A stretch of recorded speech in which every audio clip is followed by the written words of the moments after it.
Season का change अर्थ के अपनी टिल्टेड एक्सिस के साथ सन के अराउंड घूमने की वजह से होता है। साल भर अर्थ के अलग अलग जगहों पर सनलाइट का एंगल लगातार बदलता रहता है, जिसकी वजह से वो अलग स्पीड से गर्म होते हैं। सोलर रेडिएशन सिर्फ नून के टाइम ट्रॉपिक्स के बीच अर्थ की सरफेस पर सीधा गिर सकती है। ट्रॉपिक्स के बाहर ये पॉसिबल नहीं होता। अर्थ की एक्सियल टिल्ट की वजह से सन की रेस का मैक्सिमम एंगल 90 डिग्री हमेशा इक्वेटर पर नहीं होता, बल्कि ये 23.5 डिग्री नॉर्थ और 23.5 डिग्री साउथ के बीच अपनी जगह बदलता रहता है। ये हर लैटिट्यूड पर साल में एक बार पहुंचता है, विंटर सॉल्स्टिस और समर सॉल्स्टिस के टाइम, लेकिन इनके बीच के एरिया को 2 बार क्रॉस करता है। इन लैटिट्यूड्स को ट्रॉपिक ऑफ कैंसर और ट्रॉपिक ऑफ कैप्रिकॉर्न कहा जाता है। दोनों ट्रॉपिक्स के बीच का एरिया अर्थ का सबसे गर्म हिस्सा होता है, क्योंकि सिर्फ यहीं सन की रेज अर्थ की सरफेस पर सीधी गिर सकती हैं।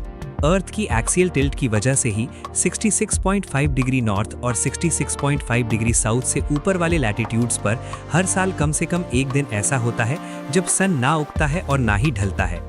इन 2 लैटिट्यूड्स को आर्कटिक सर्कल और एंटार्क्टिक सर्कल कहा जाता है।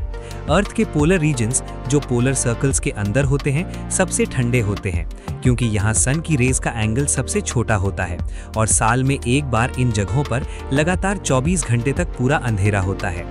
दूसरी तरफ पोल्स पर सन आधे साल तक नहीं उगता। ट्रॉपिक्स और पोलर सर्कल्स के बीच सन की रेस का एंगल 90 डिग्री से कम होता है, लेकिन यहाँ सन रोज उगता और ढलता है। इन एरियाज को ट्रॉपिक से कम हीट मिलती है, लेकिन पोलर रीजन से ज्यादा। इक्विनॉक्स के टाइम सन बिल्कुल ईस्ट से उगता है और वेस्ट में ढलता है पूरी अर्थ पर, और सन जितना टाइम होराइजन के ऊपर रहता है उतना ही नीचे, इसीलिए दिन और रात की लेंथ बराबर होती है। इन दिनों में नून के टाइम सन इक्वेटर पर बिल्कुल सीधा ऊपर होता है। हर ट्रॉपिक के ऊपर साल में सिर्फ एक दिन ऐसा होता है जब नून के टाइम सन बिल्कुल सीधा ऊपर होता है। इसे सॉल्स्टिस कहा जाता है। तब ट्रॉपिक्स सन को वापस भेजते हैं, जिसकी वजह से वो आसमान में नीचे दिखने लगता है और फिर इक्वेटर की तरफ लौटने लगता है। अर्थ को सन के अराउंड एक पूरा चक्कर लगाने के लिए 1 साल लगता है, इसीलिए सीजन्स हर साल वही सेम ऑर्डर में रिपीट होते हैं।